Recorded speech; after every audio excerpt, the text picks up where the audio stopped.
Well, good evening, one and all, and welcome to Super League Raw Weekly. As always, your job right now, like, share, subscribe, comment, get involved. Good evening, gentlemen. Good evening. Good evening. How are we doing? Good evening. I'm all right, thanks. Excellent.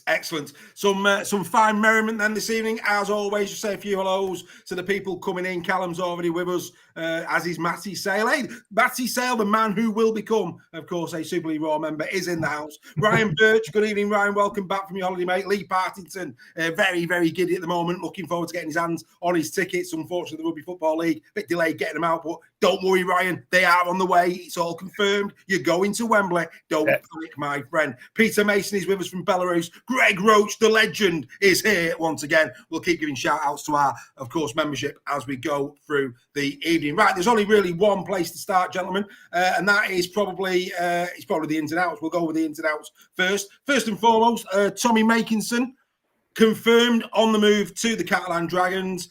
Joel, as you're back on Weekly, I'll start with you.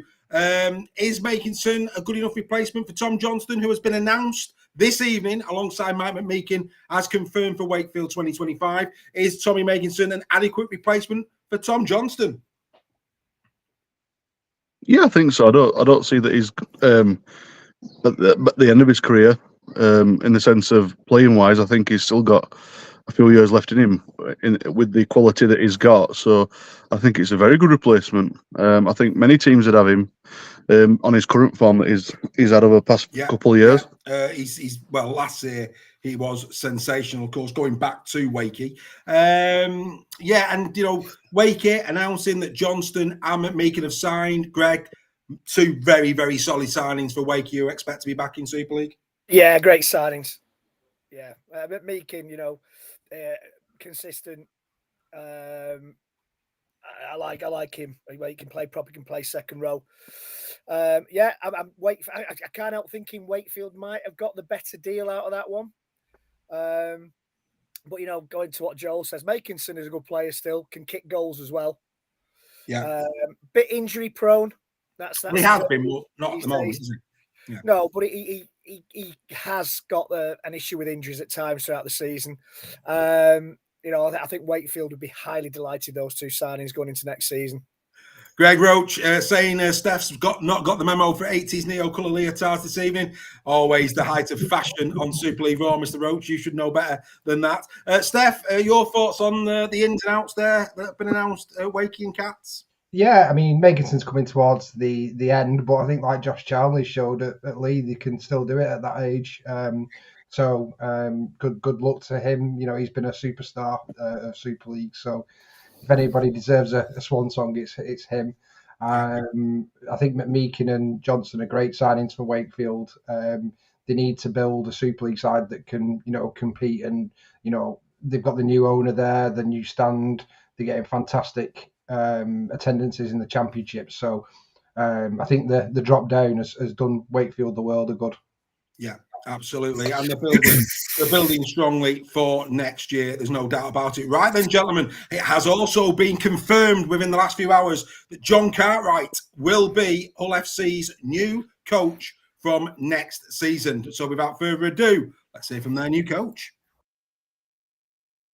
It's actually really exciting. It's been probably 10 years, I suppose, since I was a head coach. And, I haven't really, I think I've applied for two jobs in that time. I was been very fortunate. I was working with some really good coaches in Paul Green at the Cowboys. Also spent time with Des Hasler at Manly. And, I was sort of comfortable in that role and just making sure that I kept learning. My time at the Broncos, it sort of made me realise that if a head coaching job came along and one that really interested me, I'd like to have a crack at it. It's a difficult business to get a start in. There's not at this level. The NRL and the Super League. There's not that many positions, and there's a lot of coaches. So, when a club that of the size of and the name of Hull FC became available, it was something that I really wanted to have a go at.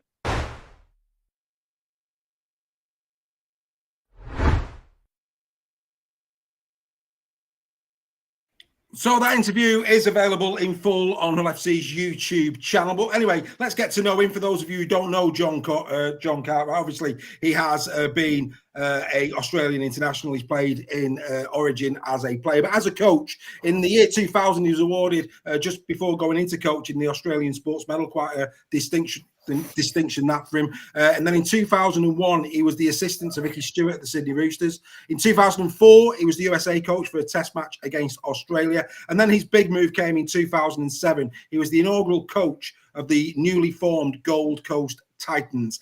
In 2009 and in 2010, he actually coached them into the finals, of course, the playoffs we call that, which for, a newly formed side to do that within 2 seasons, you've got to say fair play to him. It did go a little bit sour after that. 2015, he became the assistant coach of Queensland, of North Queensland, and in that year, they won the NRL, which is, again, quite a start for him. He then went to the Manly Sea Eagles. He only stayed there for a season, went to the Manly Sea Eagles to 2 third-place finishes in 17 and 19. And eventually, as you can see there, he ended up at the Brisbane Broncos in 2020. And last year, of course, they were runners-up as well. Just for your information, gentlemen, at the Gold Coast Titans, he coached for 192 games. He won 87 of them. So that's a 45.31% win ratio for John Cartwright. So that's basically who he is. Greg, I'm going to start with you. 10 years it's been since this man has been a head coach. Right, man? I think it's another one of those left field appointments, a bit like Sam Burgess. His record with the Gold Coast Titans, I mean, they were quite a new team to the competition. Well, they were new. He was the first. So that 45% win ratio, you've got to realise that it probably took them a couple of seasons to find the straps. I mean, it could be a stroke of genius that Hull need. I'm keeping my powder dry on that one, as I did with Sam Burgess right at the start of the season. It could prove to be a masterstroke. Probably a coach hungry to prove himself. A bit older than Sam, but I think he's got experience of Super League. I think he played with Salford. He did. He did. He represented Salford. In the late 90s, he played for Salford. He did. So, well, let's wait and see. I'd be interested to see what the Hull fans think, that's for sure. Well, Callum pointing out that he is currently the assistant coach to Madge Maguire for the New South Wales for the Origin series that's coming up. Joel, I want to come to you. Greg there mentioned this man's age. He's not a Sam Burgess in terms of cutting his teeth. He's been there longer. Here's a question for you. 10 years not being a head coach. Did a decent job at Gold Coast Titans, as Greg has said. But surely in that period, he should, if he was coveted in the NRL, he'd have been offered a head coach his role during that 10-year spell, surely. So that for me, a little bit of a concern, that even though he has been a head coach, for 10 years, he's not been offered another head coach position.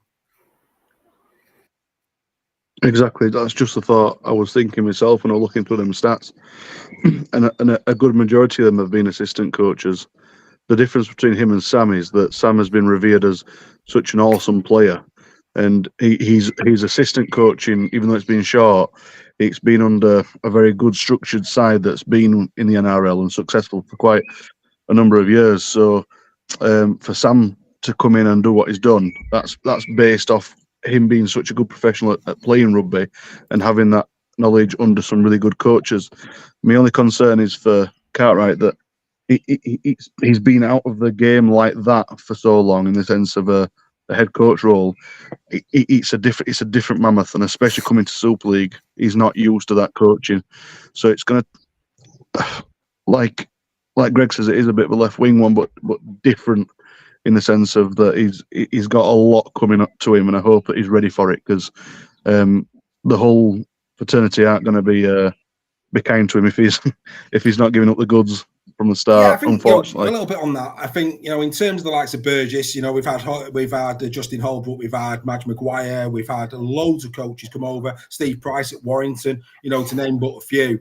These guys came over in their youth. They weren't going to get a rookie shot in the NRL. That doesn't happen. They've come over here to put themselves in the shop window to go back. This is a guy who's been in and around the NRL now, since all the way back to 2001.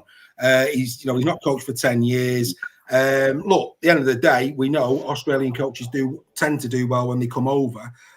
One thing that we do know about this guy, Steph, he's a defensive coach, and by God, the Hull FC needs some defensive tutelage.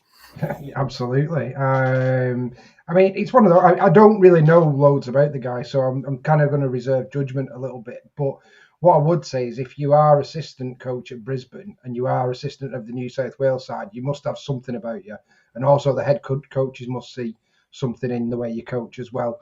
And I think the biggest plus is a bit like the Adrian Lamb factor being assistant in Australia, is that he's going to know a lot of the very good players in the NRL and be known to them as well. So I think that's the biggest plus side for Hull, is that he'll have the contacts, and time will tell. But one thing's for sure, it's got to be better than what they've got currently. Well, there's a couple of questions in the chat. Dawn, he's been at the Broncos since 2020. Is the answer to your question?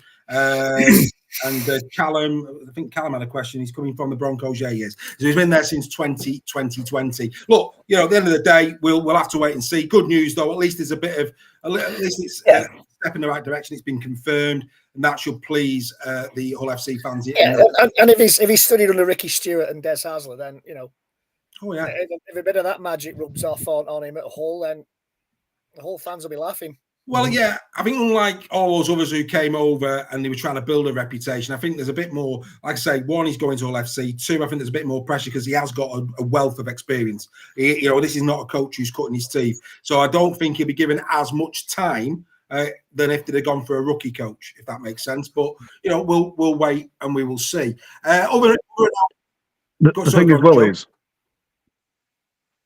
just a little point on that, I meant to mention that it kind of gives me a bit of a vibe that is he coming as like a Tony Smith is now. Tony Smith's been in the game a very long time, and he was an incredible coach when he was in his younger age. But unfortunately, he wasn't providing the results in his latter stages of coaching. And I'm just worried that this might be a little bit of a repeat of that. Great counsel. It's interesting. It's very, very. Are we seeing a shift? I don't know. In terms of the younger coaches, I don't know. But it's going to be one to watch, and of course, not till 2025. So it would appear that you black and white fans out there, looks like Mr. Grix is going to be in situ from now until the end of the season. Right. We mentioned McMeekie. We mentioned Johnston. I want to go over to Castleford. Announced this evening. This is a great one. They've already announced that Kane Robb and Sam Hall are going nowhere. Today, they followed that up with a hat-trick. Alex Mellor, who has been in exceptional form since coming back this season. He remains for another 2 years. Greg, back to you. Brilliant signing to get Alex Mellor. And all three of them, but Mellor for me of the three, massive. Yeah, like you say, he's been standout in what's been a poor season so far for Castleford. Yeah. The fans must be delighted. And let's hope they can keep a few more players and they can kind of build from. I mean, they can't get much worse than where they are now, but those players staying where they are, let's hope Castleford can build on that, keep hold of a few more players and build on it for next season. And staying with you, the inside track, Harvey Wilson, obviously you're Rebecca's. For those who don't know, Rebecca, who is Greg's daughter and plays for Warrington, her boyfriend plays for Wigan in the reserves, and one of his fellow colleagues, Harvey Wilson, has been snapped up by Salford today. 20-year-old forward from Clockface Miners, All St James Siddle. I don't know if you know much about him. You spoke to Finn about him, but what's his thoughts, and have Salford little prospects on their hands there? Yeah, I do know that Wigan have got a lot of young forwards in that reserve side, so not all of them are probably going to make it Wigan's first team. So don't know much about this lad, if I'm being honest, but right. I can see he's been given an opportunity elsewhere, and look at Max Wood at Warrington. If he can grab that opportunity, then if he's from Wigan stock, he's not going to go far wrong, I wouldn't say.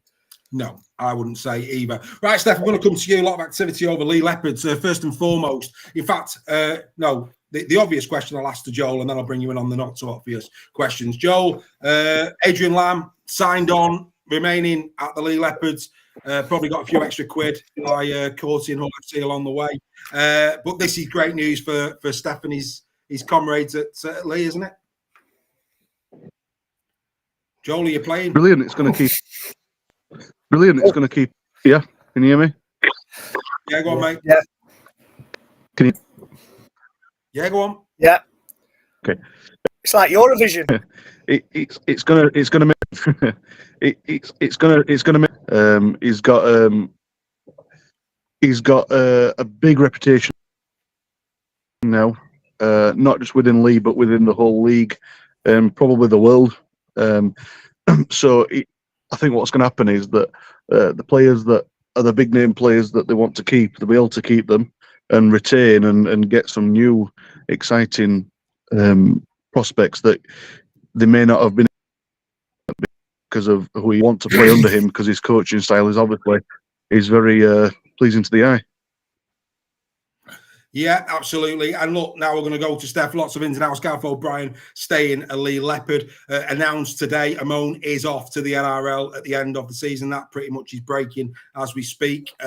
Possibly the Canterbury Bulldogs are being courted for Tom Amon. South Sydney still not going away, but he's certainly going to be playing NRL. Kai O'Donnell announced as well that he's going. No John Asiata. We spoke in the week. It's the changing of the guard. But Steph, this recruitment's going to have to be top draw, because let's be fair, that is a big hole in your salary cap, but more importantly, a big hole on the field of play, the way these lads have played for you over the last 2 years. Yeah, absolutely. And I think Lam in his press conference today has alluded to the fact that there's going to be lots of changes. There's going to be another rebuild at Leigh, which is always disappointing. You know, when you're going to lose players like Kai O'Donnell and Tom Amon, Ricky Latelli's another one that's being muted, not offered a contract. But that's a surprise, though, isn't it, Steph? What? Sorry, that's a surprise, or is that the SM Masters rumor actually coming true? Well, you never know. But yeah, I think Latelli would stay at Leigh if we offered him a contract. So that kind of excites me in terms of what I believe will be coming in. You know, there's a huge bulk of our salary cap that's going to be available, and also even probably more exciting than that is there's going to be about 5 or 6 quota spaces available. Yeah. So with the NRL teams raiding Leigh and a few other teams maybe in December, I think we may be doing some raiding back of the NRL. He's also confirmed he's maintaining his assistant coach with Australia for another 3 years with Mal Meninga. So again, very, very well known in the upper echelons of the NRL, which will only go to our advantage. So exciting. It's sad to see players leave like that, but I'm looking forward to seeing who he can recruit and be the next Tom Amon and be the next Kai O'Donnell, because I think what they're trying to do at Leigh is get younger, and I think there might be some very exciting players coming to Leigh next year. Yeah, absolutely. Yeah, absolutely, indeed. Right, let's move on from that. Look, at the end of the day, we need Hull FC to be strong. We need Leigh to be strong. You know, Leigh's poor start to this season has detracted a little bit. We'd have loved to have seen them up there on some big points as well. We need these two teams firing. Right, Greg, obviously you weren't at the Final Whistle podcast. We spoke about a couple of things. Just want to revisit a couple of things that we spoke about. And the first thing I want to speak about is, I'm just going to go back there, permit me, the demise of a genius in Jake Connor. Okay, that's where we're going with this, gentlemen. If I had said to you at the start of this season that I was going to compare and contrast Jake Connor with Tex Hoy, you'd have laughed with me. You'd have laughed, wouldn't you? Let's be honest, you would, wouldn't you? Yeah. You'd have absolutely laughed at me, right? we spoke about Jake Connor at length in the Final Whistle, trying to accommodate him in the team, and his behaviour and his antics and all the rest of it. Let's just judge him solely for a moment in terms of what he's serving up at this moment in time for the Huddersfield Giants, because this is the head-to-head. This is where we're at. Okay, look at that. So Tex Hoy, somebody that let's be fair, have gone big on in terms of not being convinced. He scored 2 more tries than Jake. He's set up the same amount. Look at the tackle busts. Look at the breaks. Errors even, but they both play fullback. But again, just look at those stats. We are comparing and contrasting a man that, let's be fair, 4 years ago we'd have probably been saying, we certainly wouldn't have been giving him the golden boot. But you know what I'm saying? A little bit of a nod there to Ian. But what I would say is we would certainly be saying that Jake Connor was one of the best prospects, one of the better players in the league, all that kind of stuff. But I'm comparing and contrasting him here with a player that I've given real serious pelters to.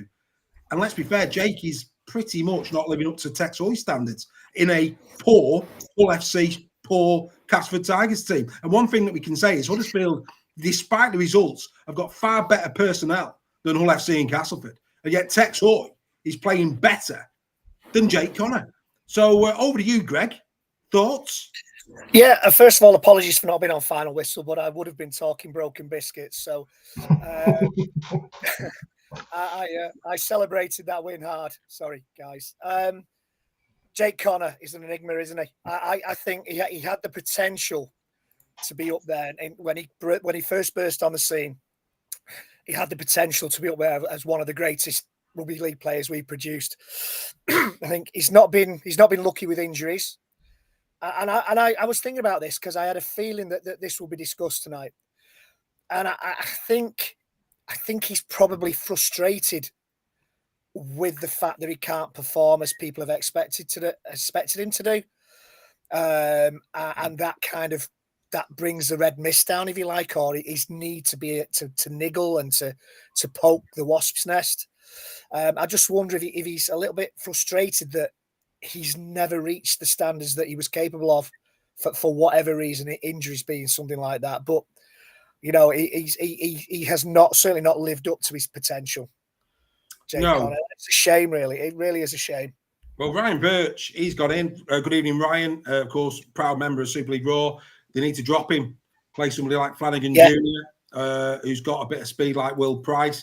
I'll come to Joel last. Stefano, you like a stat.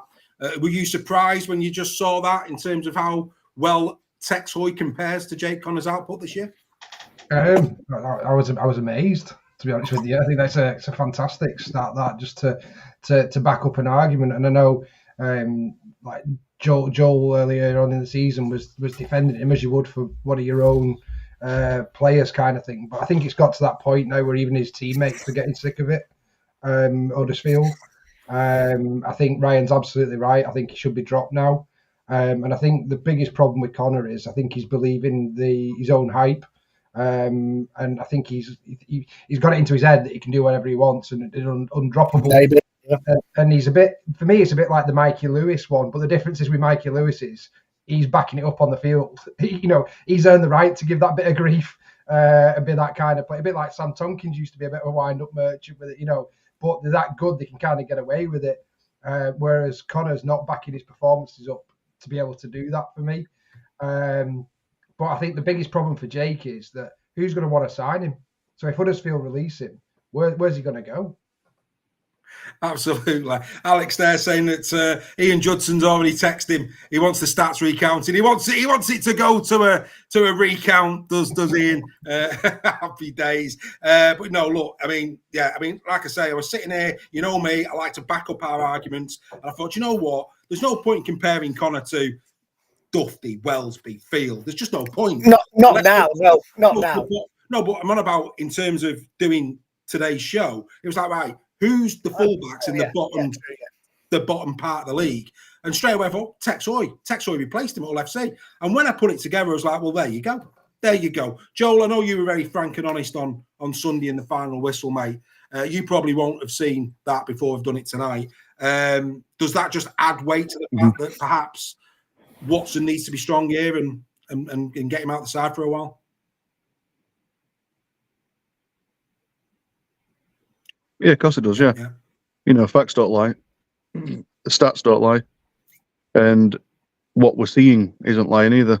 When I defended him at the time, I thought he was getting better and he was starting to play better. I think we can all agree that was the case. I just feel like he's in a position where he has to be more structured, he has to be more disciplined, and he's just not that player.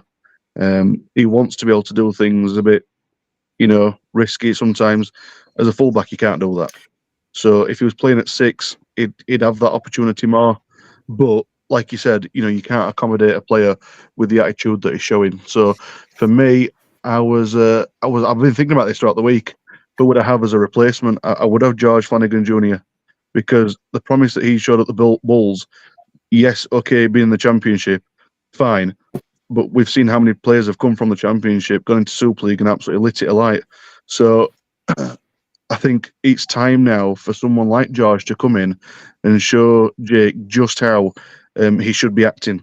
And that might just give him the kick up the backside to realise that, you're never too big for your boots, which he thinks that he is, unfortunately. And I'm very surprised. Well, Jake's namesake, Connor Pickavant, he's in the chat. Jake Connor to 13. Obviously, big rumours that Luke Yates will be off to Warrington. Do you see him as a loose forward? I think Jake Connor off to Asda. No.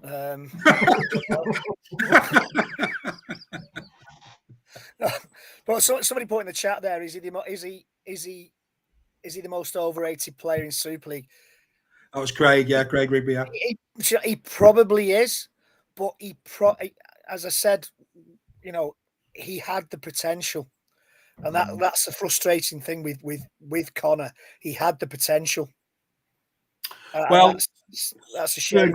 Sir Greg Roach he's saying there, well done to Joel, very honest and balanced and sensible argument on the final whistle. Couldn't agree with you more, Greg. And just to bring this one to a close, I don't think anybody in Super League at this moment in time sees Jake Connor as a superstar as anything. I think his stock has well and truly crashed, and it's going to take an almighty resurgence for him to go in. Andy Bibby saying that the Wire signed Yates 3 weeks ago. Not announced yet, Andy. Not announced yet, but it would appear so, is all I will say on that one. Right, okay, another thing that we've been really getting into these last few weeks, just for our Wigan friends, is of course the one and the only Mr. Junior Insemba. Is he all that? Is the question. So don't poke him, Dave. Don't poke him. Not before. I've got to poke him. I have to. I have to. But look, again, in the same spirit of Connor, I think we'd all agree the two second rows that were announced in Team of the Month for April on Super League Raw were Lachlan Fitzgibbon and Kalepi Tanginoa. Now, both of these two players at the moment in Super League, like I say, we're in our Team of the Month last month, but they're both 30 years of age with a wealth of experience. This is how Junior Insemba ranks against those two players. Now, don't get me wrong, as you can see, he's not played as many games. And there's certain stats there where he's outweighed, tries, assists. But look at the tackle busts. 24 tackle busts to Fitzgibbon's 15, Tanginoa's 23. A couple of clean breaks, again, more than Fitzgibbon. Tackles. He might not be making as many tackles, but look at the missed tackles. Not missing many. And he has the least errors of all three. This is a 19-year-old kid that we're talking about here, going up, and I'm putting a graphic up with two 30-year-old not veterans, they're still in the prime, but you get my point. These two players are quality players that we're putting up against. And when you factor in that he's only played the 8 games, he would be a bit closer on some of the other stats as well. If you work on averages, he would have been a little bit closer again had he played 10 and 11 games. So, again, Greg, you were on final whistle, so I'll come to you because we had a chat about Insemba again. Based on what you've seen and, again, how well he's comparing to two quality second rowers in Tanginoa and Fitzgibbon, is Junior Insemba all that? I think he will be. If he's not now, he will be. Given a couple of years development, I think he's a very, very good player, and has potential to be even better. And he's clearly going to the NRL. If not next season, the season after Dawn. No, he's a good player. You compare him to those stats. I mean, Fitzgibbon tackle busts. Fitzgibbon tends to turn in the tackle and offload the ball rather than bust a tackle. But don't talk about the man I love like that, Dave. But I think Insemba's got the potential to be an absolute great player. I really do. Well, all I'll say is Dawn started on singles. She's on doubles now. Craig Rugby, he's saying there, thanks for that. That's going to be nicked by other channels like the last time I put stats up on the screen. Other Facebook pages decided to pilfer them without giving us credit at Super League Raw. Good job I put the logo on them, isn't it? Just so people know who does the hard work. But yeah, I mean, obviously these there you go. Andy Bibby, it's what Fitzgibbon does off the ball. Couldn't agree with you more, Andy. Couldn't agree with you more. I said that on the final whistle. The lines that Lachlan Fitzgibbon runs are quality. It's not what he does. He's a complete second row in that respect. Yeah. And he is, but I think for the purposes of this, we've been giving a lot of raps to Ensemba, Steph, and for 19, for him to be pretty much toe-to-toe, not completely, but there against two stalwarts like that, it just goes to show, what is this kid going to be like when he's their age? Yeah, imagine him with NRL coaching. Yeah, it's frightening. And it just goes to show, to credit Wigan, the quality that they consistently bring in through at that club is phenomenal. But a bit like Tom Amone, I think Wigan are going to struggle to hold on to him. Well, all I'm going to say, I need to take my camera phone with me when Wigan come to town, because I'm going to be assaulted by Dawn. So I usually play good money for that. So absolutely, she's going to be beating me with a stick. I might even bring the stick just for the fun of it, Dawn. But anyway, that's by the by. USA Rugby League. Hello to our friends over on the other side of the pond. Wire have to up their game for Wigan. We will review that before the final, but I couldn't agree with you more. Warrington need to be at 100% to stand any chance for me of turning Wigan over at Wembley. Joel, final say on Junior Ensemba. I just think it's scary what he's going to turn out to be. It's already worrying enough how he is now. The fact that he's not even 20. Is it 19 he is? 19. Yeah. Just another 5 years and he might be one of the best players on this planet in his position. And of course, if he's going to be that good, he has to play in the NRL, Don. Well, in 5 years, he could be scoring the winning try for the Broncos in the grand final. Mate, could he be scoring the winning tries for England in the World Cup? No, let's not go mad, Dave. No, but I'll tell you what, we said this on the final whistle. He's a shoo-in for that test series at the end of the year. Yes. And if the NRL haven't spotted him yet, because they must be blind if they've not, we know they watch International Rugby League. Oh dear, is all I'm going to say. But as we did with Tom Amone, we said about Tom Amone, enjoying why we've got him. Let's hope we've got Ensemba for at least 2, maybe 3 years before he goes and takes that challenge on. But his agent will be already ahead of the ball on that one. Yeah, absolutely. Incredible stuff. Incredible stuff. Right. Okay, guys, as you can see there in the top corner, we're going to charge our glasses before we get into round number 12. But yeah, as you can see there in the corner, you need to become a member of Super League Raw. That's what we need. You need to be... you just need to... What's up? Craig's cancelling his membership. That's fine. We need somebody to replace him. Not a problem. Cheers for that, Craig. Not a problem at all. He'll be back. He's only jesting. But yeah, we need your support. We need your love. We need you to get involved. This is how you can do it. We're going to go and charge our glasses. And when we come back, we'll be looking at round number 12 for the Betfred Super League. Here we go. Are inviting you to become part of the fastest growing online community in Rugby League. Your contribution will enable us to continue to improve our current programmes and allow us to develop more so that you can enjoy Rugby League 7 days a week. Our 3 membership tiers provide everyone with an opportunity to create new friendships and experiences with like-minded Rugby League enthusiasts. 18th man membership. You will be supporting the work we do and contribute to our ongoing development. You will be entered into every prize draw as well as our monthly online quizzes. You will also have the opportunity of winning a season ticket by entering a team into the Super League Raw Mini Fantasy League. And you will also get a car window sticker to show that you're a part of this community. 6 again members. You will have increased entries into our prize draws and fantasy leagues. You will have increased shout-outs during Super League Raw every single week. You will have access to the Super League Raw WhatsApp group where you can talk with other members every single day. You will have 1 week advanced screening of our latest In Conversation With, and you will also have 3 invitations to the Final Whistle podcast recordings where you can have your say on the week's action. You will also be invited to a pre-game drink with Greg and I before your team's Warrington Wolves game at the Halliwell Jones. Team Talk membership. You get the maximum 3 entries into our prize draws and into our fantasy league.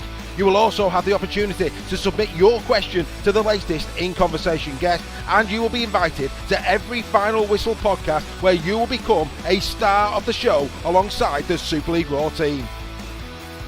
Membership starts from as little as £2.99 per month, so why not substitute a latte for 7 days of rugby league analysis and entertainment? Don't hesitate.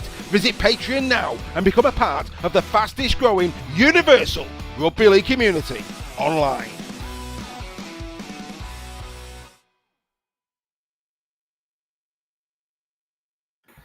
So there you go. The Super League Raw membership is up and running. We'll bring Joel back. Make sure you become a part of that. Yes, outstanding. And Craig has said he's only joking. It's the greatest community online. Couldn't agree with you more. Greg Roach again going in there saying about the WhatsApp group. Fantastic fun. Become a part of it. Go over once you finish watching the show tonight. How you do so, whatever you're watching on, whether it be YouTube, Facebook, in the description of tonight's show is the link. Get on it. And as it said in there, there's some great benefits. And one of the benefits is In Conversation, of course. A week's advanced screening of In Conversation and Super League Raw. Team Tour members get the opportunity of emailing me a question to pose to the latest guest. That latest guest, ladies and gentlemen, will be interviewed tomorrow. It's a legend of the Huddersfield Giants. It is Earl Crabtree. That's right, Earl Crabtree will be sitting down with me tomorrow for In Conversation, the legend. You Team Talk members out there, get your questions sent to me this evening, and I'll be sure to pose your questions to Earl Crabtree. The members will have that tomorrow. Once the interview is over, I'll get it edited, I'll get it sent out to you, and we will release it, of course, on our platforms in a week's time on the Wednesday, like we always do. So keep your eye out, especially you Cowbell Army. We know we've got a few of you that follow Super League Raw tomorrow. Keep an eye out for it. The link will come through to your email, and you can watch In Conversation with the Goliath that was Sir Earl Crabtree of Huddersfield Shire. There you go. Outstanding stuff. Right. Okay. That pretty much brings that one to an end. Legend, says Craig Rugby. Absolutely. He is. Earl is a legend. Looking forward to speaking to him. Right. Okay. We're now going to look forward to round number 12. But before we do, as we always do, this part of the show will turn into the prediction show. And of course, we've got a sponsor for that. So let's give them their little announcement, and then we'll get into some predictions. Here we go.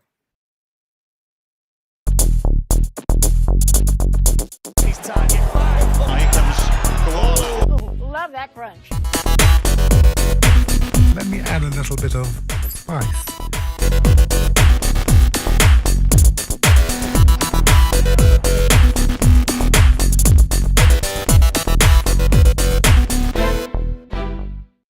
Fantastic. Thanks as always to the support of Rugby League Three Quarters. If you like a bet, if you like a bit of harmless fun, of course, do bet responsibly. Get yourself over to their Facebook page, Rugby League Three Quarters. Get involved with the chat. Who knows? It might improve your form in the Super League Raw WhatsApp group. Who knows? That'd be an idea. But anyway, let's get into where we left round number 11, starting with the prediction league. And if you remember, Gary, Stokel, and Joel were joint top at 169. Wooden Spoon at the moment is going the way of the fans for him, and Greg at this moment has the bragging rights over Mr. Sale by 7. Not for long. Not for long. Right. Okay. This is how we left the league table. I'll get rid of I'll just get rid of that while we do so. Yes, the Warriors, of course, still with that game in hand against the Leigh Leopards, but they sit top and pretty. Saints, then the Wolves, Dragons, Robins, and the Red Devils currently sitting in those prized top 6 places. The Broncos getting off and running in round 11. They've got the 2 points now.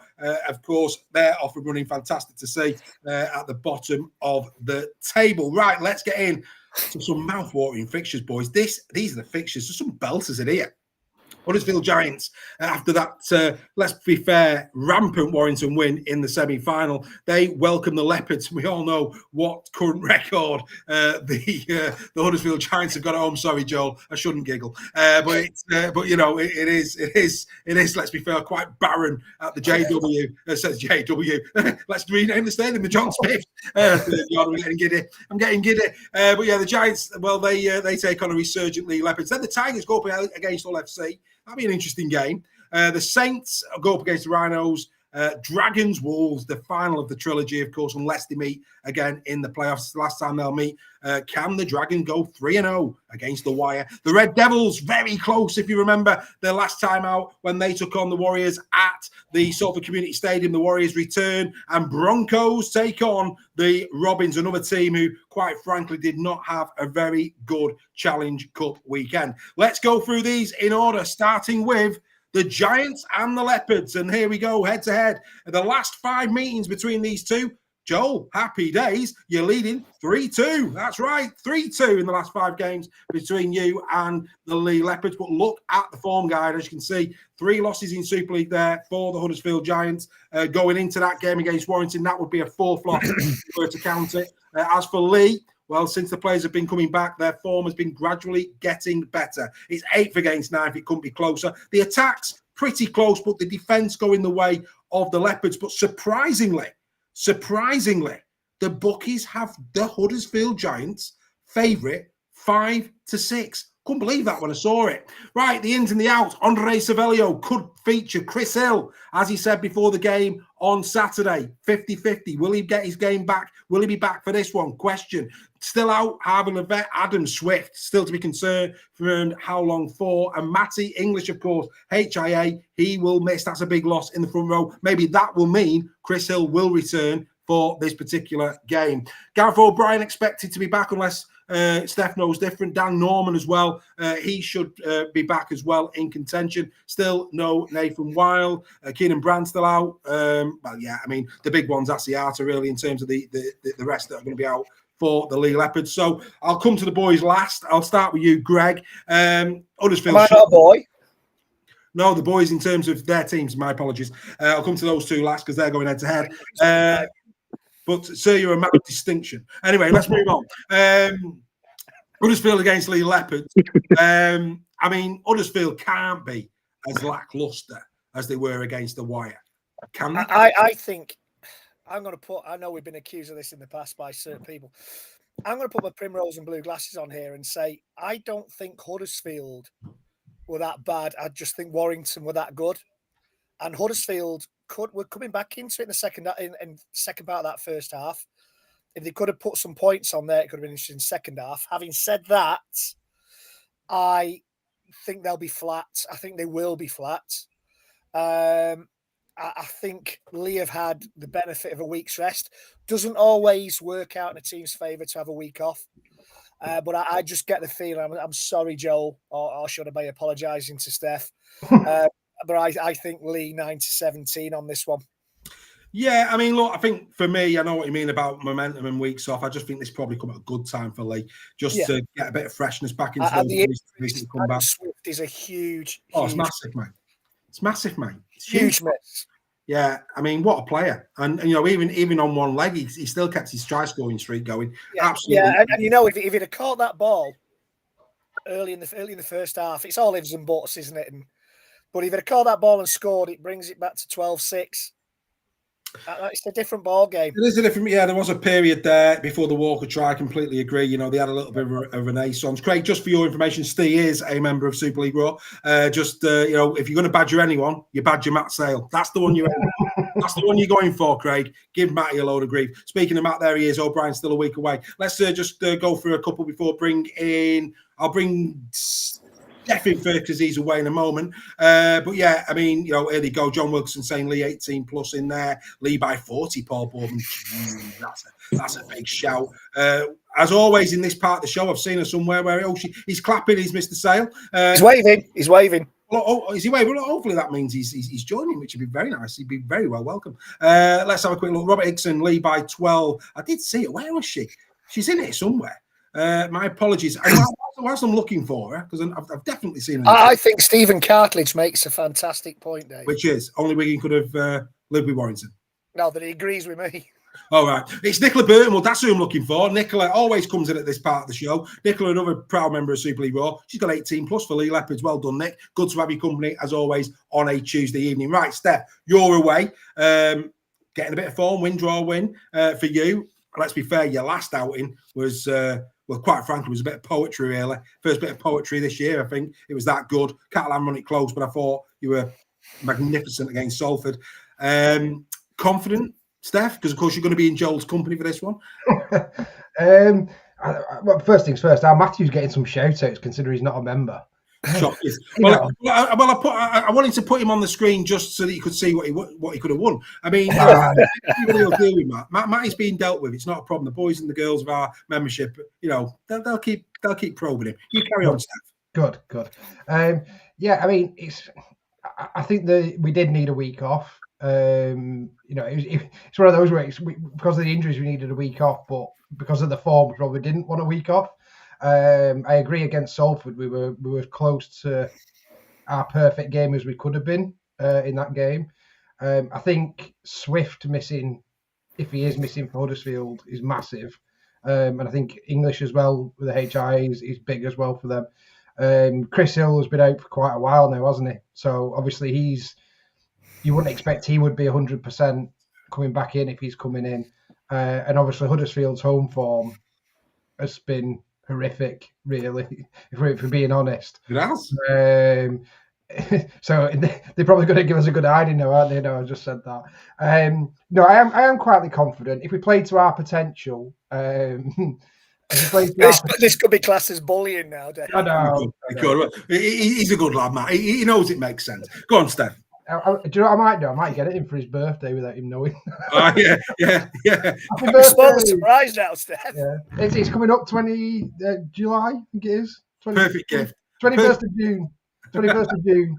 So I'll buy it him for his birthday. There you go. So yeah, I am quietly confident.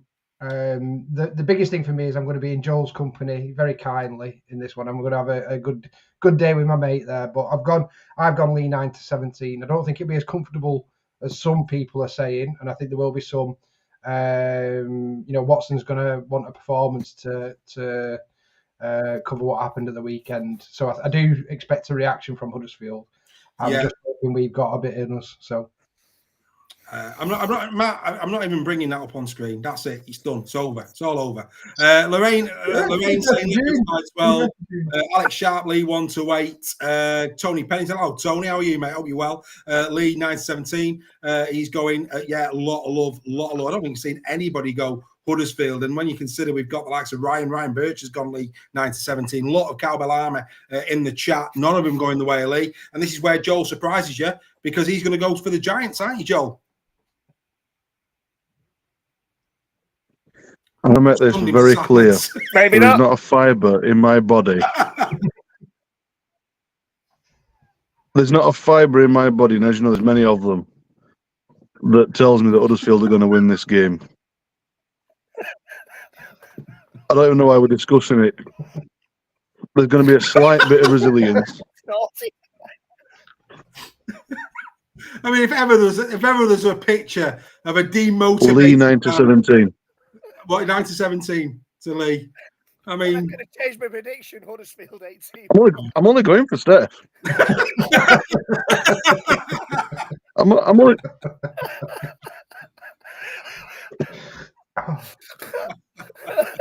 That's the biggest bit of reverse psychology we've ever seen on this show. That is complete reverse psychology. That. Oh, Joel, you are honestly. This is why we love you coming in. I'm only going to spend time with my mate Steph. Good man. I appreciate it. Oh, well played, mate. Right, let's move on then. Oh, actually, before we do, Gary Schofield. I'm surprised you this. Gary Schofield's gone Leigh 9-17, and well, everybody's gone Leigh 9-17 apart from me and the fans forum. We're going Leigh 18+. I'm going 18+. I think Leigh, based on what I've seen him do to Catalan and to Salford, I just think this is going to be another good day at the office for Mr. Lamb's Charges. Right, let's go to the next one. This is an interesting game. The Tigers taking on Hull FC. This is the form guide. The Tigers 3-2 up, but look at the form. I mean, like I say, we really disappointed last time out by the Castleford Tigers with that hammering by St. Helens. As you can see there, they were in pretty decent form. Win to Salford, then they lost to the Warriors. Won against the Broncos, a great draw, a brilliant comeback against Leigh at the LSV to get a draw. And then, of course, that debacle against Saints.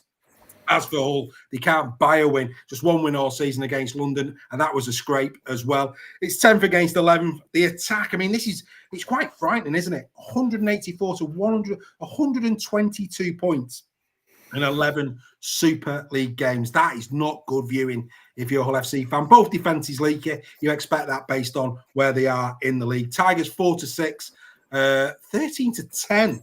I expected those odds to be a bit better. Yeah. For FC, if I'm being honest. But yeah, Castleford, they're the team that people think will do well. I'll go in a different order. I'll start with Steph this time. Castleford Tigers against Hull FC.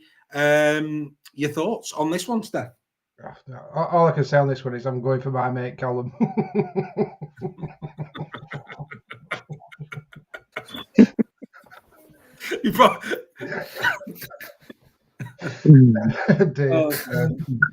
No, I think Castleford are going to win 9-17. That was pretty blunt and pretty quick. Before we go, let's see if there's a bit of good news coming in this. Okay, so first and foremost, like we've already said, bit of good news. Sam Hall, Tex Hoy, Alex Meller, Nixon put a chance, as is Jason Gary. So actually, some players coming back here for Cass. Jacob Miller's early reports are he might not play in this one. Don't know if that's a good thing or a bad thing. I'd have to ask our Tigers fans for that one. As for Hull FC, Brad Fash is 50-50. That'd be a good return. They probably miss Fash. I like. We like a bit of the mullet, to be fair, don't we? And Danny Houghton could be back after having got through his HIA protocol. So a couple of players coming back into this one. Joel, will come to you next on this one. Thoughts? Castleford Tigers, Hull FC. I'm terrible. I can't remember exactly what I think. Did I go 18 plus or 9-17? But it was definitely Cass. I know Cass are going to win it. It's definitely Cass. I don't think Hull can. Oh yeah, Hull can't buy a win. I'm sorry, they can't. Do you know what, Joel? That's punditry of the highest order, mate. I'm so happy that you're here. That's two predictions, and both done with complete and utter passion. I love it. Greg, over to you. Thoughts on Castleford FC? Well, I was being bribed in the WhatsApp group with a crate of Brewdog. Yeah, it's gone up by several Brewdogs. That I'd go for Hull Golden Point. So, I'm a sucker for Brewdog, so Cass 9-17. 9-17. Right, okay. Let's get into the chat. What are they all saying? I can only imagine. A lot of love here for Cass. Oh, Graham Parrish. He's got FC by 12. Andy Roberts, Cass by 22. Peter Mason in Belarus, Tigers by 14. Tracy Corbett, Cass by 20. Ryan Birch, Cass by 9-17. Matty Sale, Tigers 18 plus. Nicola Burtonwood, Tigers 9-17. Connor Pickervance, Hull 1-8. So a bit of love here for FC. Everybody on screen has gone Castleford 9-17, including Gary Schofield, including the fans forum. I'm going Hull FC 1-8. I'm going for an upset. I am. I don't know why. I just am. New coach announced. Castleford. Do you know what? If anybody's going to drop the ball against Hull FC, it's Castleford for me. Don't know why I think that. I just do. So just for notoriety and to be a bit different, I'm going to go for the Hull FC. Do we think Mr. Hoy is going to play a big part in this game? Because I do. No. Oh, what? We'll make him captain. There's no doubt. I mean, it's a big game, this for Tex Hoy. It's a big game. You just hope that the emotion of it doesn't affect him, because there's no doubt he left under a bit of a cloud there at FC. Not necessarily of his own doing, but he definitely wasn't shown the love. He wasn't a happy bunny, was he, at Hull? He wasn't. It only comes back to bite teams, that though, doesn't it? When they leave mid-season under those kind of circumstances, it's just written, isn't it? Some games you just think the narrative's already written, and I think it may be in this one. Yeah, well, as Greg says, he was 5 out of Watership down at Hull FC. There's no doubt about that. But anyway, good evening. Let's move on a little bit of culture there. Where's our Garfunkel when you need him? Right, let's move over to the next game. You were met by the sound of silence there, Dave. Absolutely, yes. But I've always got bright eyes on. Anyway, let's move on. Head to head. St. Helens taking on the Leeds Rhinos. Always an interesting game. But look at that. The last 5 times these have met, this is not including the Challenge Cup. It'd be 5-1 had we included this year's Challenge Cup game. But 4-1 is the way it looks. Saints, 3 wins in the last 5, 2 wins in the last 5 for the Leeds Rhinos. We know that Leeds, the last round at Catalan, had a very big depleted side. We know that. We've got to pay lip service to that. We have to. They did go there very seriously depleted. As you can see, second takes on 7th. There's no comparison in terms of attack and defence. As you'd expect, Saints are favourite. The Rhinos 13-2 again, and I've expected those odds to be slightly different. We may see Ignatius Parsi coming back for this one, and it's quite timely as well. Saints have been hit with some big injuries of late. Jake Wingfield, he's out until September. He's had shoulder surgery, as Matt Whitley. He's out until August. Also, Morgan Knowles is out until round 17, and we know that Alex Wormsley, he's not going to be back earlier September, possibly the season. So some really big artillery there missing for the Saints. So I think Parsi, if he is fit and does return, that could be quite welcome indeed. And in the same way as Julia Nsemba is stepping up for Wigan Warriors. Well, I got a lot of pelters last year by the Saints fans over comparing Nsemba and Delaney. I said that Nsemba was a better player. If I'm wrong, stand up, Mr. Delaney. Show me that I'm wrong, because at this moment in time, your team needs you. So, if Mr. Nsemba can do it, so can you, is what I would say. Right, Greg, I will start with you this time. We're going down in a different order. Interesting game. It is. It is. I mean, in terms of just quickly, in terms of Leeds, Holroyd, Newman, and Croft should be back. Yeah, so that's a bonus. Saints have got a lot of injuries as well. They want, yeah, exactly. Saints have been scratchy by their standards. And you look at Leeds, and Leeds are only 2 points off the playoffs, despite what people think has been a poor start to the season. They're only 2 points off the top 6, 4 points off the top. I think this will be a closer game than people think. I think Saints are going to win 9-17, but I don't think, people are saying it's going to be a Saints walkover. I don't think it is. And I think Saints will probably pull away towards the end of the game. So I'm going Saints 9-17.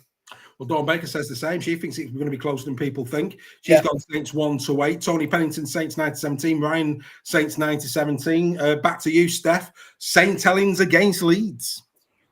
Is Croft back? Croft is supposedly back, yes.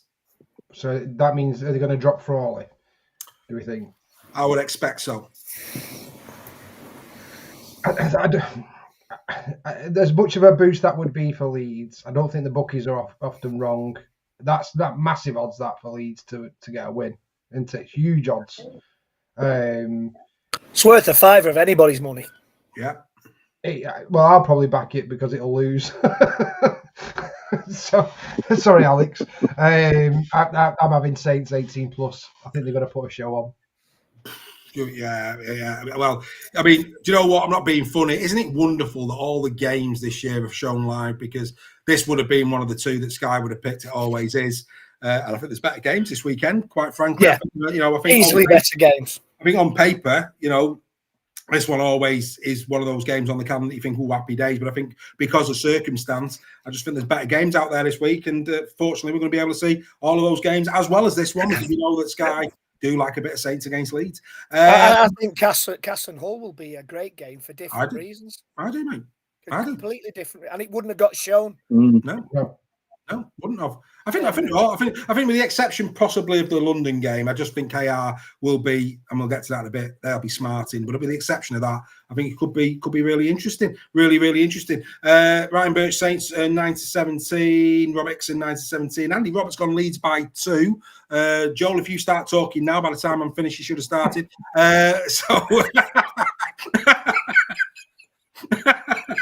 Go on, Joel, over you. The suspense that kills you. No, I think this is actually going to be a bit. No, this game I think this is going to is be just a good like one. Eurovision. Carry on, Joel. Ignore him. This game's going to be a good one for different reasons. You've got some players that are out that you would know that would normally control the game really well. Like you said, Saints have got some returnees, especially like Croft, and if Frawley's not playing, I think they're going to turn up a bit better. I don't see it a blowout. I do see a Saints win. I think they've gone 9-17, but I think it's going to be a good game. This, I'm actually looking forward to watching this one. There is better games, like you said, because there's more on the line for it. But for this one, it's more of a what can Leeds do with a slightly weak. Right. Well, you've been given a red card by Dawn. She's not loving your internet tonight. She's proper filthy with you, Joel. She's filthy with you. Disgraceful is what Dawn's saying. Take it on the chin, sir. Take it on the chin. But yeah, Gary Schofield, he's gone Saints 18+, as has Steph, of course, and has the fans forum. The rest of us have gone Saints 9-17. So all of us going Saints, but slightly different margins. Right. We move on to what will hopefully will be a great game. The last two of these games have been brilliant this season. Both of them have been very, very entertaining indeed. The Dragons, the last 5, 3-2 up against the Wire. In terms of form, well, Warrington have won 4 of the last 5, of course, 5 of the last 6 if we count the Challenge Cup. And there you can see the Dragons, 3 from the last 5. Position, 3rd against 4th. Wonderful. I think every time these two have come head-to-head this season, I think they've been a place between them. It's going to be really interesting. Warrington, slightly better attack and defence. That's encouraging. But the bookies have said that they fancy Catalan to do the hat-trick, 4-7 on the Dragons at home. Warrington 6-4. I'm led to believe Warrington have gone out early. Whether that be a bit of a reward for the semi-final win, that could be a good thing. Could be a bad thing. I don't really know, if truth be told. We'll go back round. We'll start with Joel. Joel, Warrington Wolves against Catalan Dragons. Should be a belter. Where are you going? Yes, I'm going to go for wire on this one. Pretty close, though. I think I'm seeing it around 1-8. Because going to Catalan for anybody who was on any form is a tough one. Can I just say Huddersfield did go and beat them quite convincingly. That's the other thing I'm holding on to this year. But other than that, in some respects, you must wake up and think that was all a dream. I think it was a different year, different decade. It did happen, Joe. Honestly, it was real. Apparently so. It's going to be a really good game. I'm going wire 1-8 because I think it was such a great win. Your boys are going to be running high on confidence. Yeah, well, maybe. Well, Ryan Birch is obviously very disappointed in how much grief we're giving you tonight. He's gone Catalan 9-17. Tony Pennington, he's gone wire 1-8. Dawn, Dragons at home, week off, wire 1-4. Nicola Burnwood, she's gone wire 1-8. Well done, Nick. Right, let's before we bring Steph in, Garcia should be back. That's a massive bonus for Catalan. No real new injury concerns other than that for them. I think the big bonus for Warrington is Desiree. Again, he's expected not to feature. I think Desiree off the bench in a Wigan kind of way with Mago and Dupree. I think when they've got Satai and Desiree off the bench, I think that's colossal. And we saw that against, it was KR. It's just, so as a Warrington fan, I'm a bit relieved about that. Warrington, no concerns, or none have been reported as yet. He might freshen it up, though. I wouldn't be surprised maybe to see Conor Wrench come back into this one just to freshen a few key places up where he can. But, Steph, your thoughts? Wire against Catalan in Perpignan? Yeah, well, I think the first point is how crazy is it that Warrington have played Catalan 3 times now, and we've not played London once yet. It's bonkers, isn't it? Yeah. We haven't played Wigan. We haven't played Saints. Yeah. It's mad. Absolutely crazy. But anyway, that's by the by. That's the picture. Well, I believe there's a really good contingent of Warrington fans going out. Over 1,000, I think, Warrington fans going out for this one as well, which is brilliant. Especially after the amount that turned up at St Helens at the weekend as well. So yeah, I think it's going to be a cracker, this one.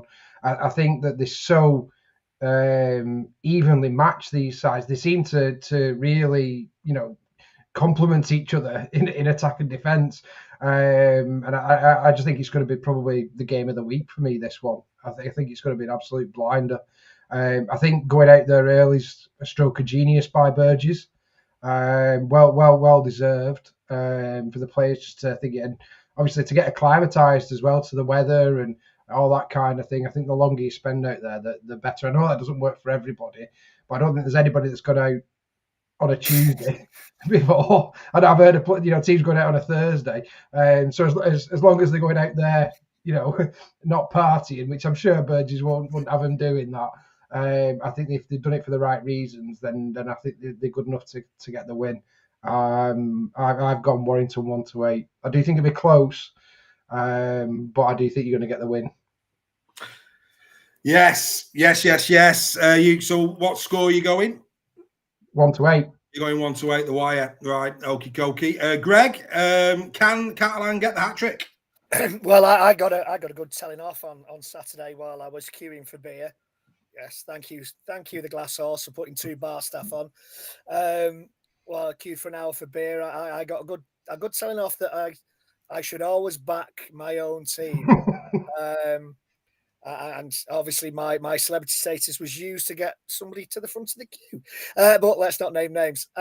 So going with that, You know who you are. Going with that, I'm going Catalan 9-17.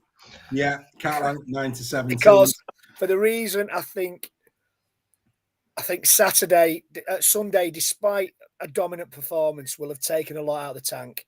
Yeah. Emotion-wise, going to Catalan is not an easy place to go, no matter how well you're playing. And I think Catalan, I think will edge it towards the end again. Close first 60 minutes. Catalan to run away with it at the end, 9-17. Right, Gary Schofield, he's gone the Dragons 9-17. I've gone Catalan 1-8. I do think that the hat trick probably is on. You know, I hope I'm wrong, but I just get the feeling that, you know, with the, I mean, don't get me wrong, it wasn't. They didn't really have to get out of third gear really on the weekend. So it's not like we've been in a bruising battle, but it's the emotion of a semi-final. Yeah, it's the emotion to Wembley. So I don't think from a body perspective, I don't think that it's more mentally. Can they now, off the euphoria of getting to Wembley, can they get themselves back up? It could be. You know, we've got Catalan, we've got Wigan. Funny that, and how the Challenge Cup final, the teams always seem to play each other the week before. Yeah. I'm saying nothing. But they've got 2 tough games, Warrington, before the final. I think that's a good thing. I really do. We don't want easy games going into a cup final. Yeah, I mean, look, we all know, and this is why we always say about playoff rugby league at the end of the day, it's when these teams go head to head, it's a different intensity. So you spot on. I think the fact that Warrington, you know, have got Catalan this week and then on to Wigan. Yeah, I mean, they're intense. They're going to be intense games. Yeah. Without that, Andy Bibby's gone wide by 12. Catalan by 12 for Graham Parrish. He's in there as well. Catalan 1-8. Lorraine, hello Lorraine, good evening to you. I hope you're enjoying Super League Raw.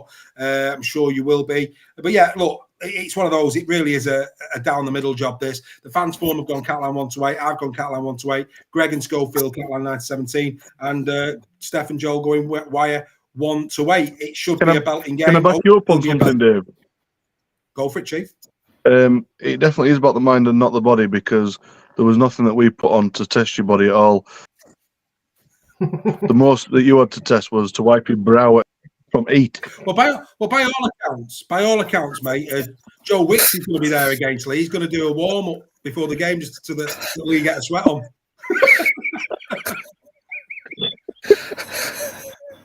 It's going to be free to air on YouTube. Anyway, that's by the by. Let's bullying now, Dave. Bullying. I know, it's shocking. But hey, we get told, you know, at the end of the day, it's all good friendly banter. That's all it is. It's all harmless, ridiculous. So yeah, Joel knows we've got a soft spot for his Carbalami. We have. Right, here we go.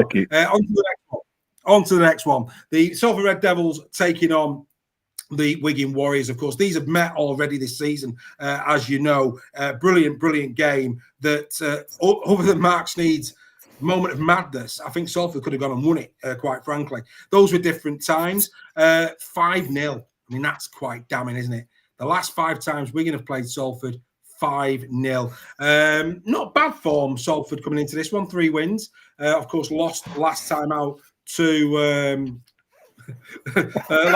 lost last time out to the Leigh Leopards. Anyway, Salford 6th, Wigan 1st. The attack, no surprises. You know, Wigan 312. Defensively, Wigan stronger. 2-9 on Wigan. 18-5. The Salford Red Devils, gentlemen. Right, Joe, back to you. Can Salford do it again? Can they run the Wigan? I mean, nobody expected it the last time. Just quickly before you come in, for Salford, no Sidlow, no Joe Mellor, no Joe Shorrocks, and no Jack Ormonroyd. A lot of pack members not there. If there was one position that Salford needed a bit of strength, it was in their forward positions. No Sidlow. They've not had him all year, to be fair. No Shorrocks. And no Ormonroyd. That is massive for them. Wigan come into this with a good, clean bill of health. If Matty Pete was going to use a game potentially to rest a few of his star players, maybe this is that. Would he do it against Warrington the week after? We were talking in the final whistle about, you know, what are Burgess and Pete going to do with regards to that. What's your thoughts, Joel? Salford, Wigan. Yeah, I don't think he would. to be honest, because I think if he can, no win's an easy win. Well, for most teams. Of course, sorry, Joel. Pete Mason, of course, there is the bans. Ellis and Walters picked up bans, didn't they? So they're out for Wigan. No injury concerns, but 2 bans. So the attack of Wigan is already strong enough as it is, and to have some of your big hitters out and Wigan being pretty much good on strength, I don't see anything but a Wigan win. But I don't think it's not going to be a massive scoreline by any means, because we all know Salford defies every law of everything in this game. So I don't think we're going to see a Wigan win, but I think it's only going to be 9-17. Salford will put up a fight. Fair enough. Dawn, Pete doesn't rest players. I believe Pete doesn't either, is what I would say to that.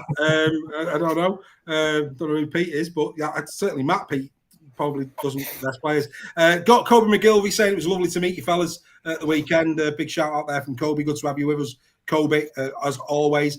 Steph, back to you for this one. Wigan Warriors going to the Salford Red Devils. Yeah, I thought Wigan were outstanding at the weekend, and just go to show why they're the World Club champions.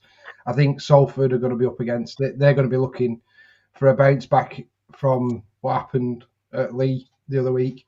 But I just can't see past a convincing Wigan win here. I've gone Wigan 18 plus. Yeah. Sorry, Wigan fans. 18 plus. Greg, will we see yet again why Wigan are favourites for pretty much the treble this year on this one? Yeah, Wigan 18 plus.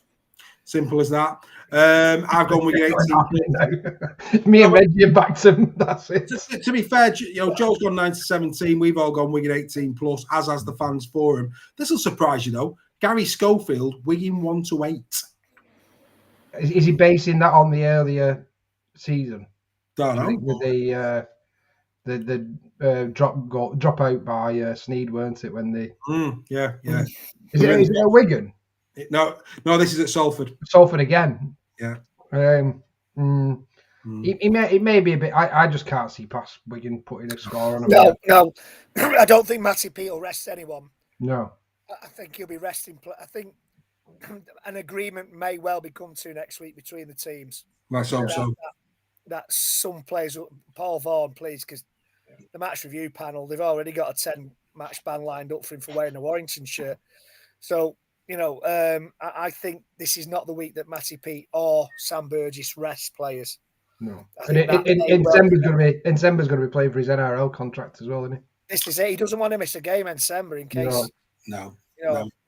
No, absolutely. Yeah, absolutely. Dawn Baker, she says Wigan 9-17, Wigan 16 plus. John Wilson, Nicola Burton will back in the chat. Is our Nick 9-17? The Warriors, she's going in there. But yeah, I think, no doubt about it. Everybody pretty much going in there. But Andy Bibby and Connor Pickavants, they have gone 1-8 Salford. So there you go.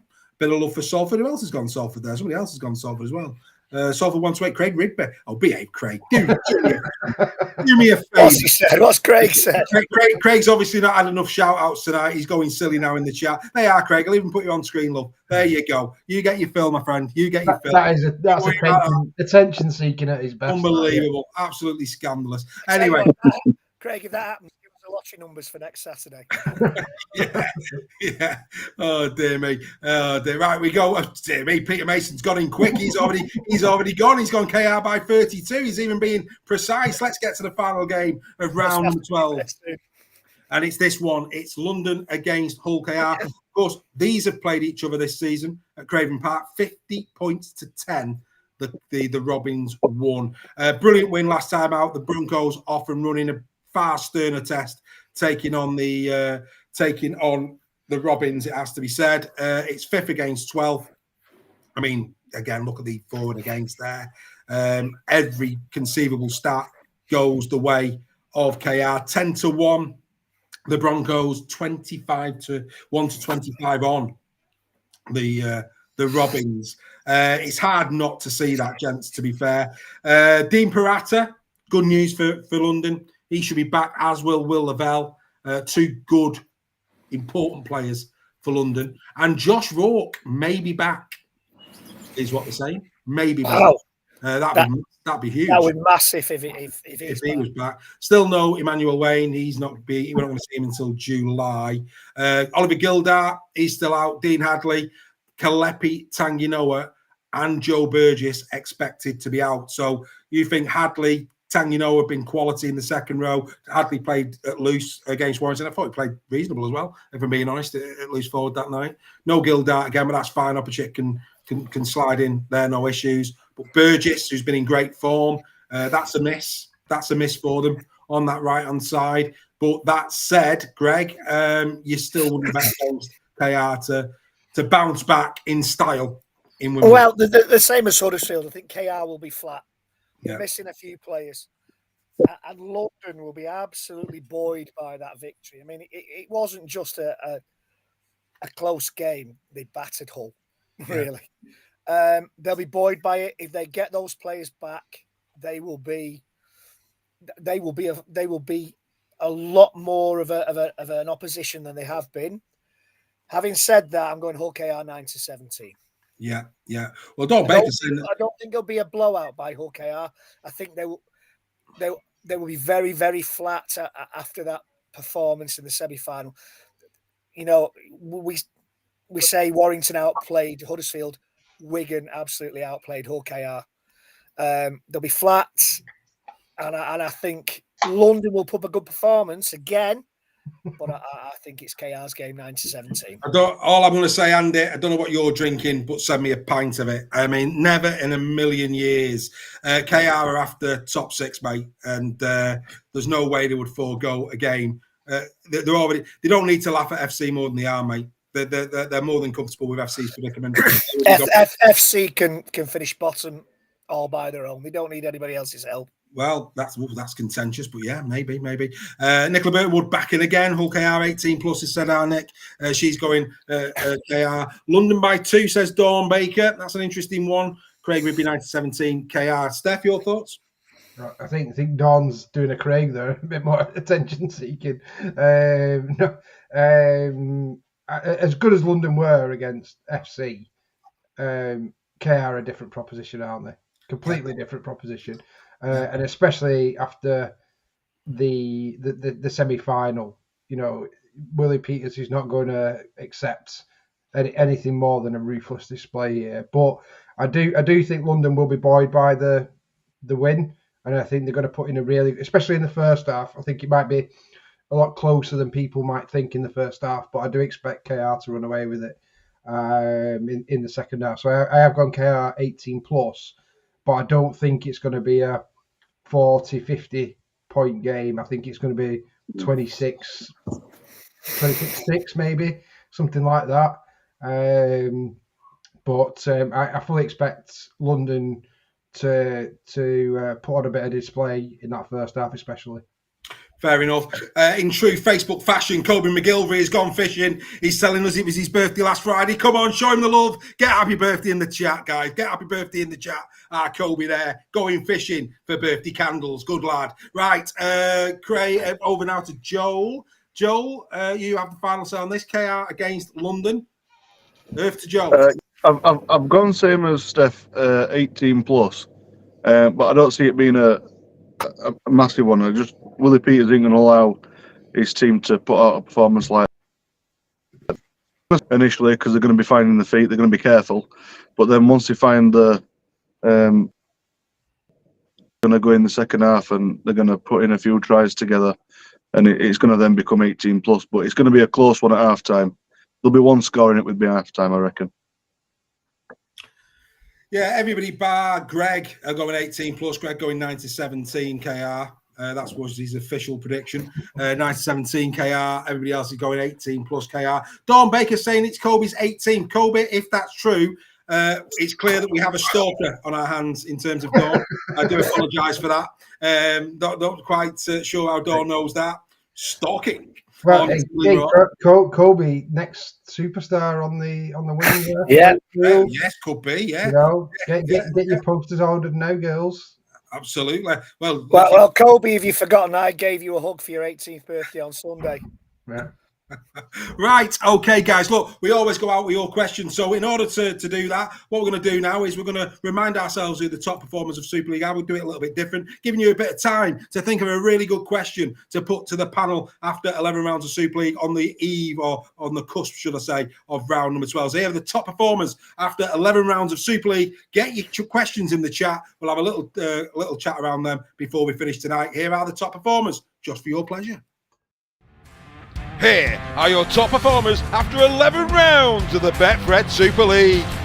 We have a new top try scorer after his incredible hat-trick. It's Liam Marshall of the Wigan Warriors with 12. The top try assister now out on his own is Johnny Lomax of St Helens with 13. Still leading the most metres in Super League is Matt Duffy of the Warrington Wolves with 2,061. The top tackle buster in Super League is still Tim Lafay with 89. The most clean breaks have come from Ennis Senior and Matt Duffy, both with 13. The most offloads in Super League have been made by Nene McDonald and Hakeem Maloudi with 23. The most hard meters made, you've got to be a prop forward, second row, loose forward in this one, is still Paul Vaughan of the Warrington Wolves with 1,210. The most tackles that have been made have come from Cameron Smith of the Leeds Rhinos with 435. And still leading the goal-kicking charts is Mark Sneed of the Salford Red Devils with 38. These are the top performers in the Betfred Super League.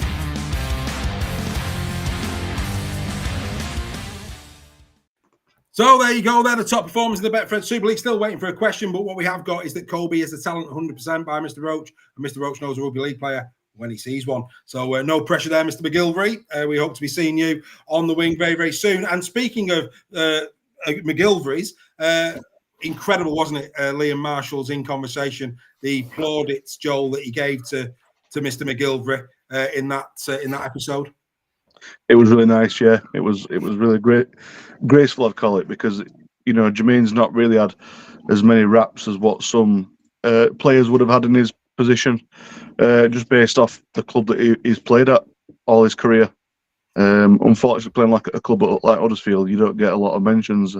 So it was really nice for someone of Liam Marshall's calibre to say that about him, because I've had the privilege of watching him for many years, week in, week out, and seeing some of the stuff that he does, even when the cameras aren't on him, is just quite incredible. And for me, he'll go down as one of the greats, just for his contributions. A winger that runs like a prop, hits like a prop. It's crazy. He is a class player, and Liam Marshall knows him better than me. You know him better than me. A great bloke as well, by the sounds of it. Right, Craig Rigby. Let's start with Craig's standout player of the season thus far. Craig's asking, gentlemen, the standout player of the season thus far. Who has that been? Steph, we'll start with you. Standout player in Super League 2024 thus far. It's a tough one, that, isn't it? It's my shit to read these questions. They're absolutely stuff. Mikey Lewis. Mikey Lewis? Yeah. You're going Mikey. Right, okay. Joel, yours? I'm stuck between two. I'm between Harry Smith because of how well he's been playing, but I've got to go Junior Nsemba. I think we've been talking about him for a reason, and we just see nothing but amazing things coming his way. So for me, it's going to be Junior. Harry Smith's a close second, but Junior Nsemba's getting that for me. Fair play, Greg. Yeah, I think Joel. I think NRL bound and Nsemba has been class this season. I think if Leon Hayes hadn't got injured, I think he'd have been a shout. What a shame for that lad. But I'm putting my Primrose and Blue glasses on, and I'm saying Matt Duffy because he got a lot of criticism last season and early doors as well this season, and he's bounced back. And I'm saying Matt Duffy. Yeah, I think that's a great shout for pure reason the improvement. Under Burgess, he's been incredible. Yeah. Stats don't lie. I mean, his stats at the moment as a fullback in Super League, quite frankly, on this season, nobody can rival him at fullback from a stats point of view.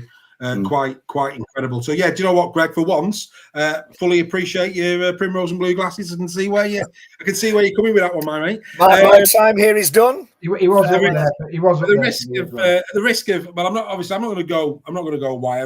Greg, I have to agree though, Greg. I think Duffy has been a revelation. This is a level up from what he's been in his first couple of seasons. I'm going to be a bit boring here. You know, I like a forward. I do like forwards, and I'm going to go Luke Thompson. I think Luke Thompson, just a bit of look for the forwards. Luke Thompson has come back, and a lot of his work has gone unnoticed.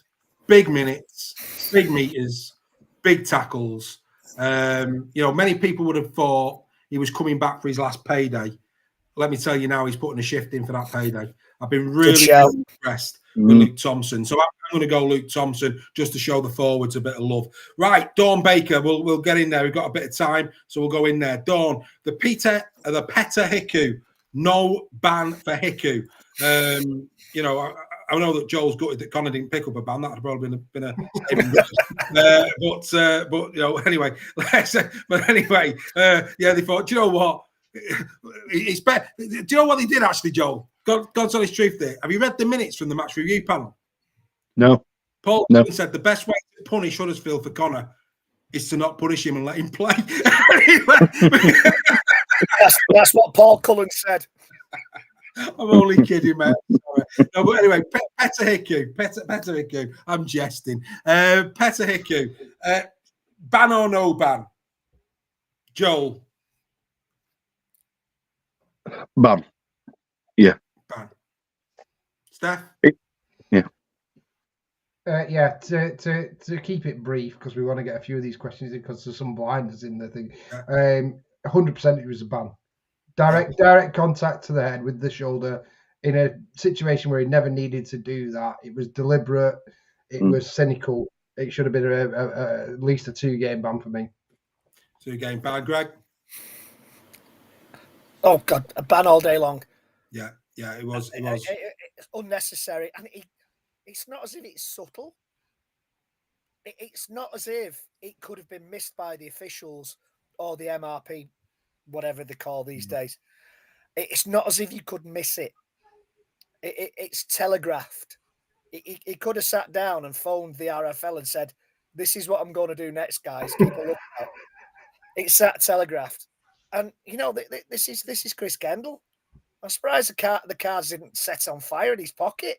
He got them out that quick. But a ban all day long. Sorry. You wanted a quick answer. No, fair enough.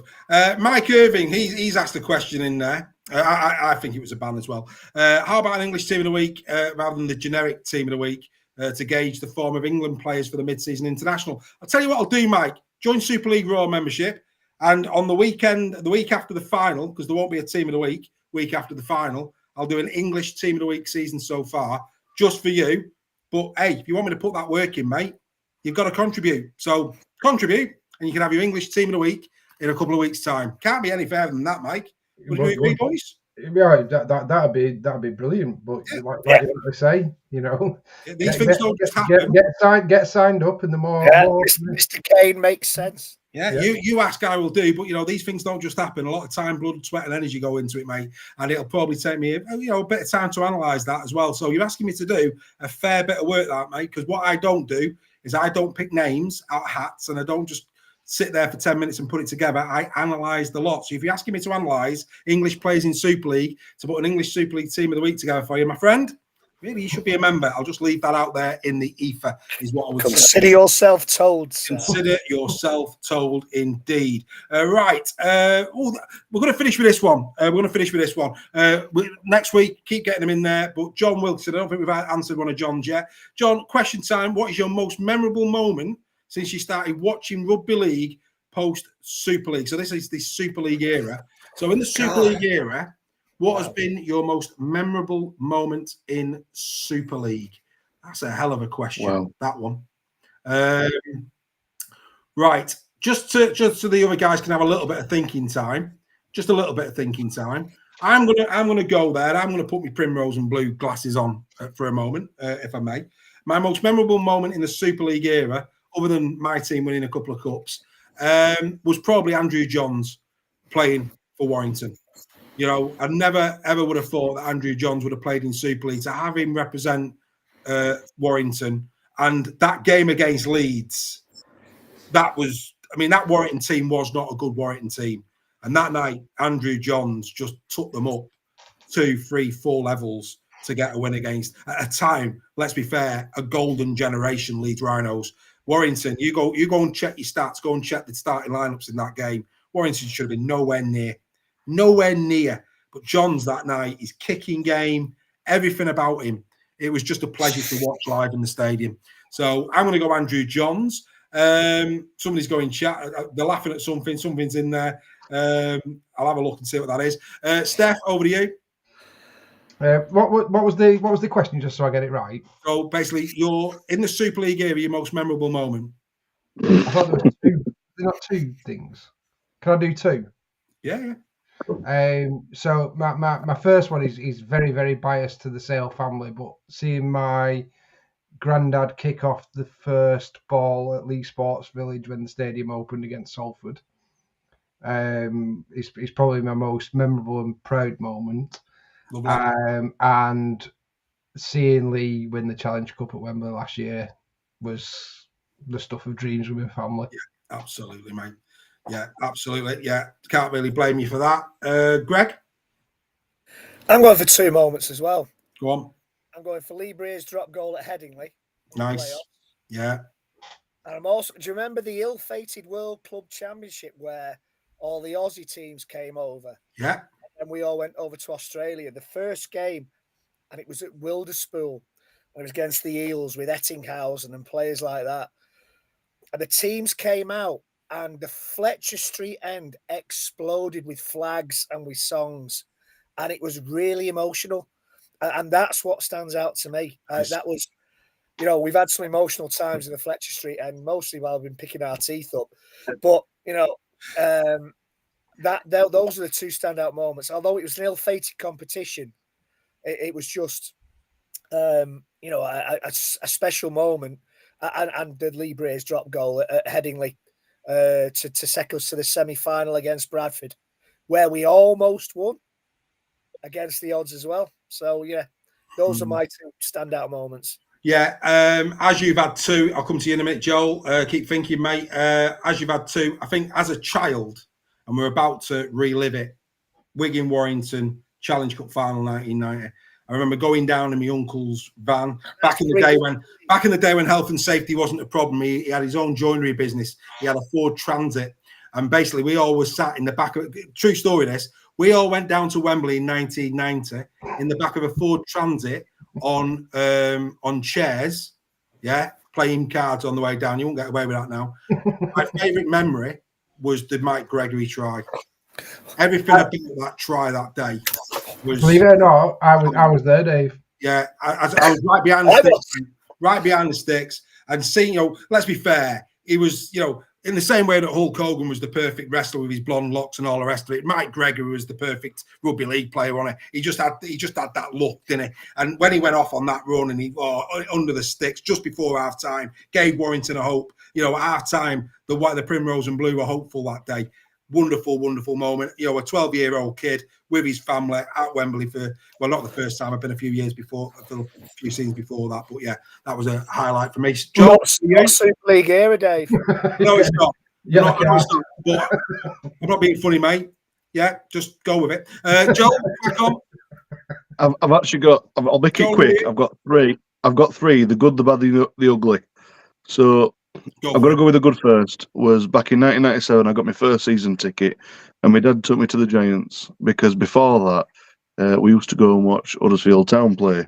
But we realised that we're not all perfect and we make mistakes, but we rectified that pretty quick. And so, you know, for my dad being able to open that door to rugby for me was a very proud moment because I'm very close to my dad. So that was a big one. The bad was when I was a bit younger. Well, I say a bit younger, it was about 10 years ago, so you want that. long ago. We were playing Warrington, and I shouted something a little bit unsavoury when the crowd was quiet, believe it or not, in Huddersfield. And David Solomona heard what I said, turned around, looked right at me, starts walking up towards me, and then the coach just stopped him, and I thought, oh, maybe I was going to get my head kicked in there. But Joel, we've all been there, mate. yeah, but I found out years after that. So one of my dad's friends that was now passed away was actually very close to him, was really good friends with him, and he actually apparently had a really bad issue with his weight. So what I said was touched a bit of a nerve, so that's why that happened. And the ugly was seeing was Leeds Rhinos playing us, and Ryan Hall's running down the wing, and Jermaine at his full pace at that time just could not catch him. And an honourable mention was I was at the game when I saw Baloo kick that goal line from the edge when he scored it, and the crowd was thunderous when he kicked that goal. Do you know what, lads? They're all in the chat. They're all getting it in themselves. It's the greatest community. We're building a brilliant community here. Great questions. Peter Mason mentioning the 1985 Henderson Guild final. I have to say I was quite relieved. I saw the good. I saw the bad. When you came to Ugly, I thought we were going to mention meeting myself and Greg in the King's Head before the Huddersfield game. Thankfully, that didn't happen. So that's always a bit of a bonus. But yeah, last but not least, there has been another question, and we're just going to go quick on this. In a sentence, gentlemen, no more. We're going to call time on Super League World Weekly for another week. But somebody asked the question. It's a great question. I think it was Kobe, actually. Kobe said, who is your most hated player? Of course, we all respect rugby league players for what they do, but when they've got the opposition's colours on, it's okay to hate them for 80 minutes. So which player did you despise? Would you say you despised the most? I mean, there's that many you could probably pick that has got on your nerves over the years. I'll go first. LMS. Can't stand LMS. He hated Warrington. He hated him. Every time Saints beat Warrington, and let's be fair, they've done that many a time, he was the trumpet section for their fans. He was just horrible. So yeah, LMS for me. That's killed it, Dave. Anybody else? Go on. Oh, do you want me to go? Go on, let's Steph. I'll go a bit left field and go back to my championship days here. I'm going to go for Mark Smith, the ex-Wigan player, played for Widnes. And the reason why that's relevant is because he used to have some ding-dong battles with Paul Rowley. A lot of the Leigh fans will remember that. It was some absolute belters. We had some really good battles with Widnes, so he was always my one. But what I'll say is, this could be a show on its own, couldn't it? In terms of, just these questions are absolutely amazing, aren't they? They're so good. We could definitely have a show. Maybe next time when there's a week off, we can just do a question and answer with the Super League Raw fraternity. Absolutely. Joel, who you despise the most? I think it has to be Willie Mason. And the reason being was he thought he had the better of Keith Senior when he was playing for Great Britain, and they had the almighty punch up, and there was absolutely zero handbags involved in that one. And I think we all enjoyed that one very muchly. Fantastic. And Greg? Oh, pre-Super League, Kurt Sorensen, without a shadow. Oh, good name. Yeah. Another Widnes one. Yeah. Oh, well, the entire Widnes team, to be honest, pre-Super League. Post-Super League, there's a Andy Bibby's put in there, Andy Courier. I despised him when he played for Warrington because he placed Alan Bateman, one of the greatest. No. You don't replace Alan Bateman, Greg. The club has ever had. And I remember when I heard the news that Andy Courier had signed as replacement for Alan Bateman, I wept for a fortnight. Uncontrollable sobs. Post-Super League, the Super League era. Oh, there's so many. I have to say, not hate, because that's a strong word. Yeah. Sam Tompkins, because as much of a great player as he was, he was a massive wind-up merchant, and he knew every trick in the book. And no matter what he did, the Sky commentary team couldn't see it. They couldn't call it for what it was. And that's why, not hatred, because that's a strong word, but felt uncomfortable about Sam Tompkins. A great pundit, a lovely fella, but on the pitch in his early days, when he first started out with Wigan, a grub, what the Aussies would call a grub. Matured, grew out of it towards the end of his career, especially with Catalan. But yeah, hate is a strong word. Disliked.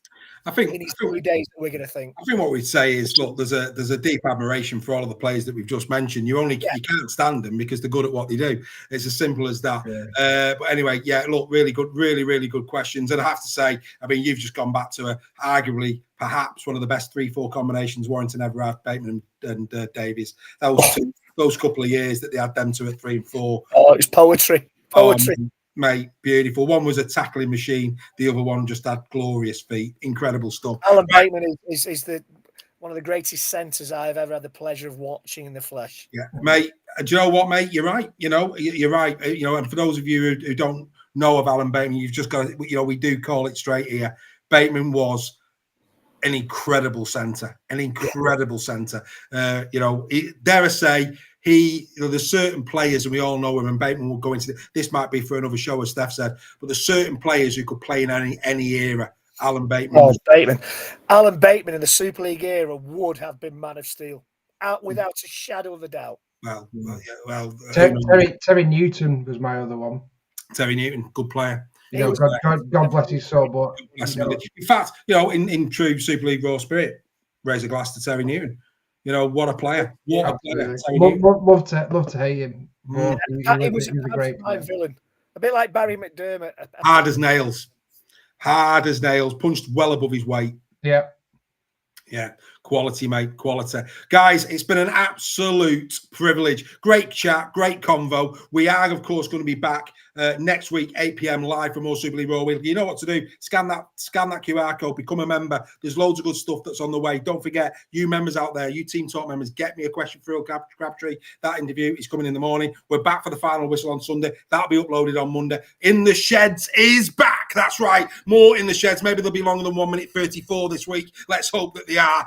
But yeah, make sure that you join us for In the Sheds. And Game of the Week will return, as to will the news update on Thursday. Loads of stuff coming on. As Dawn says, join the membership, people. And yes, Matty Sale, cheers all. That includes you. That includes you, Matty. We will see you all next week. Go well. Enjoy the game. Remember, nothing better than watching a game of Rugby League live. Get yourself to these stadiums. Go and enjoy these gladiators on the field. And we'll be back next Tuesday, 8 o'clock, for more weekly, because you can't. We need to go before the darkness swallows up Joel. Good night, everyone. All the best, guys. Can't be the way. Good night.